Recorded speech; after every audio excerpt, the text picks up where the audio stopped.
All right, so Brainfood Academy, it's everywhere right now, and we're going to dig into it today. We've got a couple of articles here. Want to see what's really going on, what makes them different.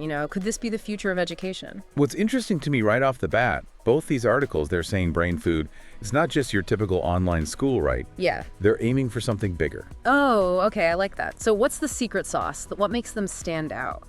Big thing is critical thinking.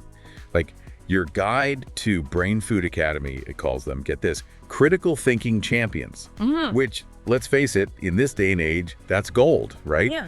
Info overload everywhere, got to know how to sift through it all. Totally. Like, they're not just giving you the facts, they're teaching you how to think about the facts, right? Exactly. It's about the process. In fact, both articles mention, what do they call them? Oh yeah, fact-finding missions.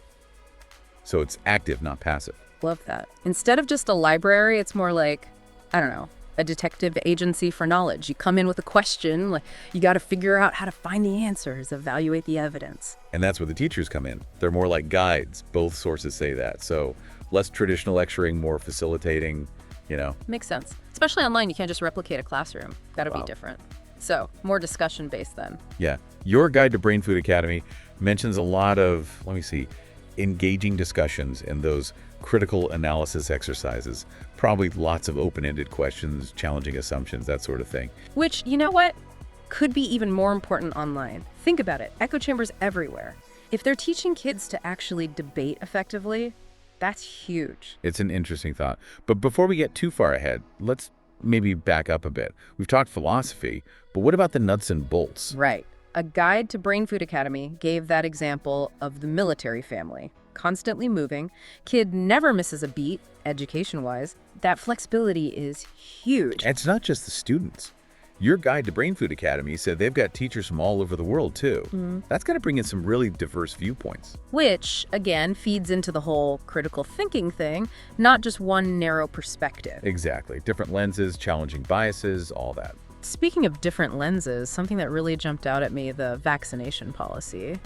A guide to Brain Food Academy was very specific about that. It's like, they're flexible while you're in the program, but if you leave, gotta have those records. Kind of specific, right?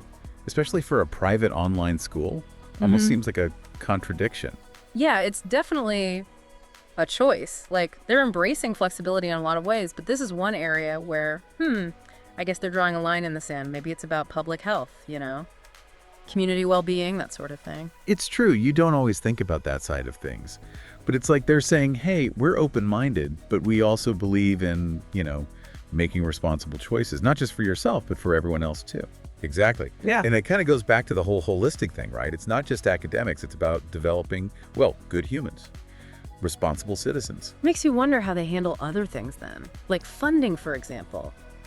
Private school, that's going to be a barrier for a lot of families. Sure, it's a big factor. Yeah. But the guide to Brain Food Academy, actually, they have a whole section on funding resources, which I thought was good.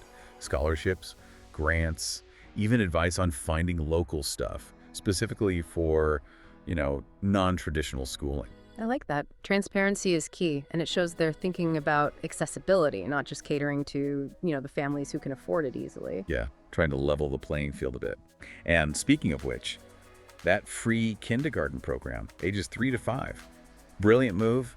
Families can try it out, no pressure, see if it's a good fit. Free trial for education. And speaking of kindergarten, this blew my mind. I had no clue. There are states where it's mandatory, like legally you have to go. It's wild, right? Every state's different. Who knew? A guide to Brain Food Academy actually lists them out. Arkansas, Delaware, all the way to Wisconsin.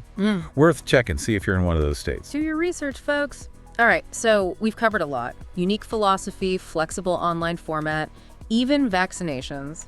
What's the takeaway? The million-dollar question, is this the future of education, or is it, a niche thing? Right. I mean, it's cool to think about, but at the end of the day, is it right for your family? That's the big question. And there's no easy answer there, is there? Education is not one size fits all. What works for one kid might be a disaster for another. Brain food's doing something interesting for sure, but you got to find that right fit where your kid can thrive. Exactly. But even if it's not, the perfect match for your family, I think we can all appreciate what they're trying to do here, pushing boundaries, having that conversation about what education could be in this day and age. Totally. Asking the tough questions, being open to new possibilities. And if this deep dive has got your brain buzzing, why not check them out? I think your guide to Brain Food Academy mentioned a free parent account and virtual open houses too, so. Good way to, get a feel for it. Dip your toe in the water before jumping in head first. Exactly. No pressure, just good old-fashioned curiosity. After all, that's what we're all about here on the deep dive. So until next time, stay curious out there, folks, and remember, sometimes the most amazing journeys start with a single step outside that comfort zone.